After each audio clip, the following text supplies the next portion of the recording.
ما بعد فاعوذ باللہ من الشیطان الرجیم بسم اللہ الرحمن الرحیم۔ اللہ تعالیٰ کے فضل سے ہم نے 6 فرائض نماز کے اب تک پڑھ لی۔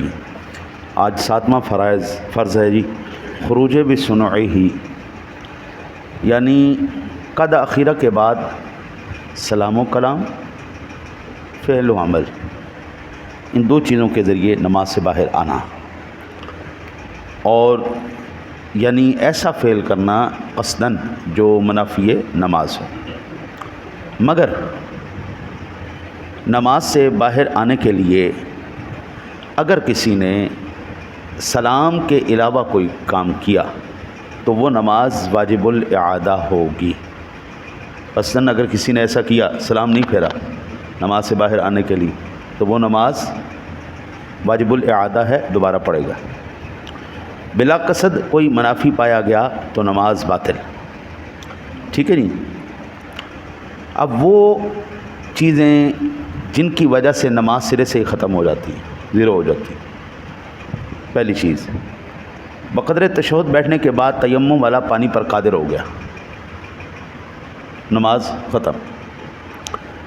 موضوع پر مسح کیے ہوئے تھا، مدت پوری ہو گئی، نماز ختم۔ عمل قلیل کے ساتھ موزہ اتارا، یا بالکل بے پڑھا تھا، کوئی آیت بے کسی کے پڑھائے محض سننے سے یاد ہو گئی، تو اس صورت میں بھی نماز باطل ہو گئی۔ ننگا تھا، اب پاک کپڑا بقدر سطر کسی نے لا کر دے دیا جس سے نماز ہو، یعنی بقدر مانع اس میں نجاست نہ ہو، یا ہو تو اس کے پاس کوئی چیز ایسی ہے جس سے پاک کر سکے، یہ بھی نہیں مگر اس کپڑے کی چوتھائی یا زیادہ پاک ہے، یا اشارے سے پڑھ رہا تھا، اب رکوع اور سجود پر قادر ہو گیا، ان تمام صورتوں میں نماز باطل ہو جائے گی۔ ایک صاحب ترتیب کو اگر یاد آ گیا کہ اس سے پہلے کی نماز نہیں پڑھی، اگر وہ صاحب ترتیب امام ہے تو مقتدی کی بھی گئی اور امام کی بھی گئی۔ صاحب ترتیب کون ہوتا ہے؟ صاحب ترتیب وہ شخص ہوتا ہے جس کی بالغ ہونے سے لے کے آج کے دن تک کوئی نماز قضا نہ ہوئی ہو، یا قضا ہوئی کہ اس نے ساری ادا کرنی، اب بالکل صاحب ترتیب چل رہا ہے۔ آج کی عصر کی نماز پڑھ کے اس کے ذمے کوئی نماز نہیں، نہ کوئی فجر، نہ کوئی وتر، نہ کوئی ظہر، نہ کوئی عصر، نہ کوئی مغرب، نہ کوئی عشاء، کوئی نماز اس کے ذمے نہیں، اس نے ساری اپنی نمازیں ادا کرنی۔ اس نے ظہر کی نہیں پڑھی تھی، ایسا شخص صاحب ترتیب، اس کو یاد نہیں رہا، اس نے عصر کی شروع کر دی۔ عصر کی نماز کے اندر اس کو یاد آ گیا کہ ہو میں نے تو ابھی ظہر نہیں پڑھی ہے، یہ صاحب ترتیب شخص ہے، لہذا اس کی اگر یہ امام ہے تو مقتدی کی بھی گئی، اس کی بھی گئی، پہلے وہ پہلی نماز پڑھے، اس کے بعد پھر اگلی دوسری نماز وہ ادا کرے گا۔ بے ترتیبہ شخص جو ہے، یعنی جس کو پتہ ہی کوئی نہیں میری زندگی میں کتنی نمازیں ہیں کتنی نمازیں نہیں ہیں، قضا ہو گئی ہیں، چھوڑ دی ہیں میں نے، وہ جو مرضی پڑھے، وہ جو ہاتھ لگ جائے وہ پڑھے، جماعت کے ساتھ پڑھے، انفرادی پڑھے، وہ جس طرح بھی اس کو موقع ملے وہ نماز فوراً ادا کرے۔ ایک چھوٹی سی مثال میں عرض کروں، پہلے ہی لاکھوں کروڑوں روپے کا قرضہ اس کے سر پر ہے، اور نماز نہ پڑھ کے وہ مزید اپنے سر پر قرضہ چڑھایا جا رہا ہے۔ اس کا ایک سب سے بہترین اور آسان طریقہ کار یہ بھی ہے کہ سنت غیر معقدہ اور نوافل کی جگہ آپ وہ فرائض جو آپ کی زندگی میں رہ چکے ہیں ان کا حساب لگا کے ان کو ادا کرنا شروع کر دیں۔ عصر کے ساتھ 2-3 نمازیں پڑھ لی، ہاں جی، مغرب کے ساتھ پڑھ لی، عشاء کے ساتھ پڑھ لی، ظہر کے ساتھ پڑھ لی، جس وقت موقع ملا۔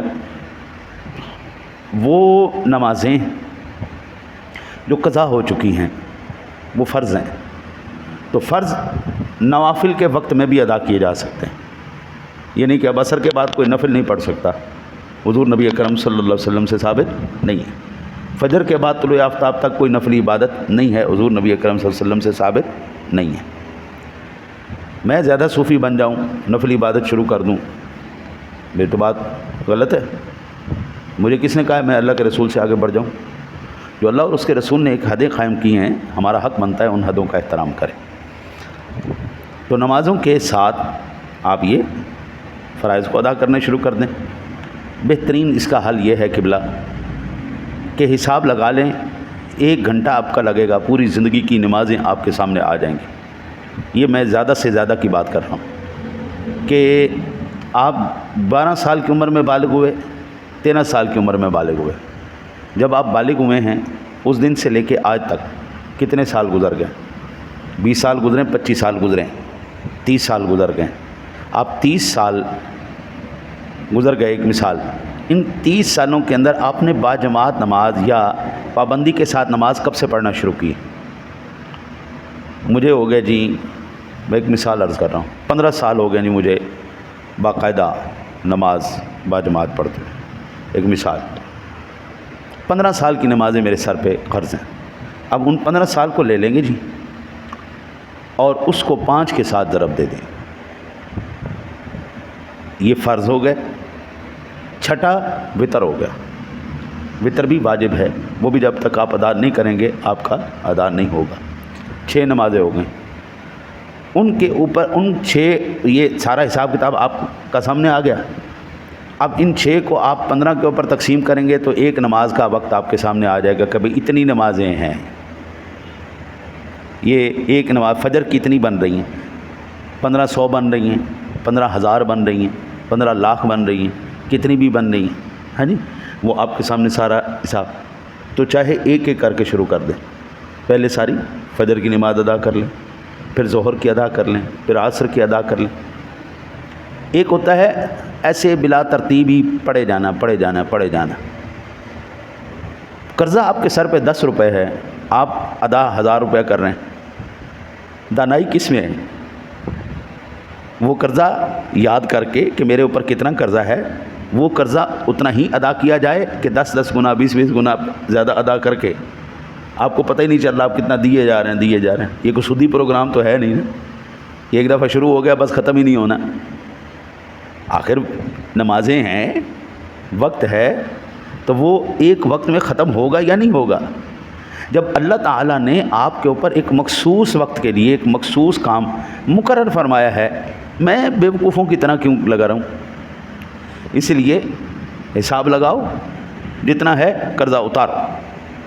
یاد رکھیں، میں مر جاؤں گا قبلہ، اللہ کی قسم میری مرنے کے بعد جو میرے روزے یا میری نمازیں چھوٹ گئی ہوں گی نا، میری شکی اولاد نے کوئی نہیں میرا کرنا کہ یہ ابا جی کے پیسے پڑے ہوئے جی، لہٰذا ابا جی کی اتنی نمازیں کوئی نہیں تھی جی، ابا جی کے اتنے روزے کوئی نہیں تھے، لہٰذا ہم پیسے اٹھا کے ابا جی کے فدیے میں دے دیتے ہیں تجھے۔ نہیں، بلکہ میری اولاد نے تو میری جیب میں بھی جو 100-200 روپیہ ہوں گا نا، وہ بھی نکال کے اپنی جیب میں پہلے ڈالنا ہے۔ ہاں جی، وہ سلطان صاحب فرماتے ہیں کہ لوگ قبردہ چارہ کرسن، لہد بناون ڈیرا ہو، مٹھی بھر مٹی دی پاون، تے ڈھیر کرن اچیرا ہو، دے درود گھراول آون، تے ککن شیرا شیرا ہوں، او ذات بے پرواہ ربے دی باؤ، نہیں عملہ باج نبیڑا ہو۔ حضرت جی نہیں، اس دن آدم علیہ السلام سے لے کر آخر انسان تک سارے لائن حاضر کھڑے ہوں گے۔ یہ نہیں کہ بھائی ہوں میں پیر صاحب ہاں یا میں غوث پاک ہاں تو میں چھٹی مینو لین تو کر دیتا جائے گا، نہیں، سارے لائن حاضر کھڑے ہوں۔ تو لائن حاضری سے اچھا ہے، بہتر ہے بندہ ادا کر لیں۔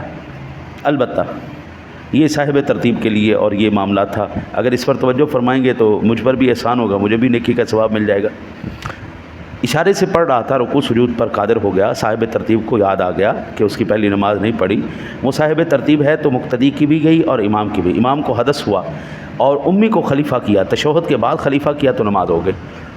ان پڑھ آدمی کو امام نہیں بنایا جا سکتا، لیکن ایک آگے عالم دین ہے، پیچھے اس کے ان پڑھ کھڑا ہے۔ اب وہ اگر تو نماز سے پہلے اس کو خلیفہ کرتا ہے، یعنی اس کو حدث لاحق ہوا، کوئی تکلیف ہوئی، یعنی کوئی مسئلہ ہوا، اس کو نماز چھوڑ کے وہ جا رہا ہے، تو وہ پچھلے کو آگے کرے گا۔ ان پڑھ ہے تو سارے دی گئی۔ ہاں، ان پڑھ ایک صورت میں اس کی نماز جب عبدہ و رسولہ تک اس نے پڑھ لیا، اس کو حدث لاحق ہوا، وہ اٹھ کے گیا، اس نے مقتدی کو خلیفہ کیا، وہ اب چاہے ان پڑھ بھی ہے تو نماز سب کی ہو جائے گی۔ نماز پڑھ رہا تھا، طلوع آفتاب ہو گیا، جمعے میں عصر کا وقت آ گیا، عیدین میں نصف النہار شرعی ہو گیا، پٹی پر مسح کیے ہوئے تھا، زخم تھا، اچھا ہو کر گر گئی، صاحب عذر تھا، عذر جاتا رہا۔ یعنی یہ تمام کے تمام وہ چیزیں ہیں جن چیزوں سے نماز باطل ہو جاتی ہے۔ دعا کرتے ہیں اللہ تعالیٰ اپنے حبیب کریم علیہ الصلوۃ والتسلیم کے صدقہ ہمیں اللہ اور اس کے رسول کے احکام کے مطابق نماز صحیح پڑھنے کی توفیق عطا فرمائے۔ اللہم